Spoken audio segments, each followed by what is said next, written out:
Das hört sich doch schon mal gut an. Mike Heusgen, vielen Dank für Ihren Besuch bei uns im Studio. Und jetzt zeige ich Ihnen mal was, das würde ich jetzt mal als frickelig bezeichnen. Das ist richtig Knösterkram, sagt der Bergische, wenn er dieses Uhrwerk sieht. Klitzekleine Zahnrädchen werden hier in Solingen von Hand eingesetzt und es wird noch frickeliger. Auf diesen kleinen Rädchen, so klein wie so ein Fingernagel, stehen auf Wunsch des Kunden klitzekleine Buchstaben, tibetische Mantren. Eine spirituelle Idee, die bodenständige Handwerker jetzt akkurat umsetzen müssen.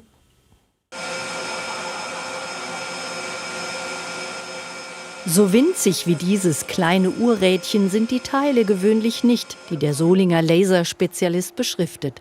Projektmanager Frank Lipko kann es am besten unter dem Mikroskop erkennen. So ein Rädchen ist 0,15 mm dick, also etwa so dick wie 2 nebeneinander liegende Haare.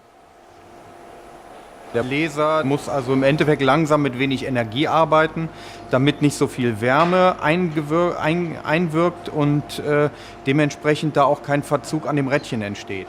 Das klappte nur mit einem neuen Laser und vielen Tests. Denn die kleinen Rädchen müssen ja die Form behalten. Jetzt sind die tibetischen Schriftzeichen deutlich zu erkennen. Das freut den Auftraggeber Martin Klocke aus Meerbusch. Der Uhrenliebhaber hat eine alte Marke wieder aufleben lassen. Sherpa heißt die Uhr, wie die tibetische Minderheit in Nepal. Er selbst ist Buddhist und wollte nicht nur deren Namen verwenden. Was kann ich mit der Uhr machen, was ein Sherpa vielleicht machen würde, wenn er Uhrmacher wäre, oder was mit der tibetischen Sherpa-Kultur zu tun hat. Und da ist mir diese Idee gekommen, dass man doch die rotierenden Teile einer Gebetsmühle in ein Uhrwerk reinpacken könnte, weil da auch rotierende Teile sind. Die setzt Uhrmacher Tobias Renz für ihn ein. Seine Werkstatt ist eigentlich in Pforzheim. Extra für uns baut er die beschrifteten Rädchen in Solingen in das Uhrwerk ein.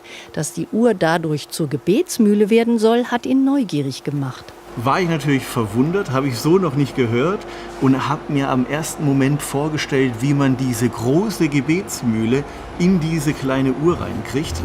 Da hat damals meine Vorstellungskraft noch nicht gereicht dafür.